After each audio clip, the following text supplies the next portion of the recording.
Hi everybody, today we'll talk about how to fix or how to solve the problem of loading problem on the application of Clubhouse. If we click on settings,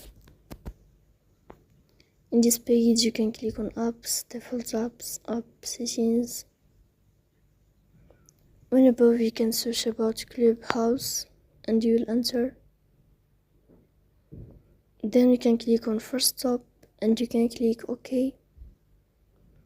After that we'll enter to the window of storage. Here you can click on clear cache.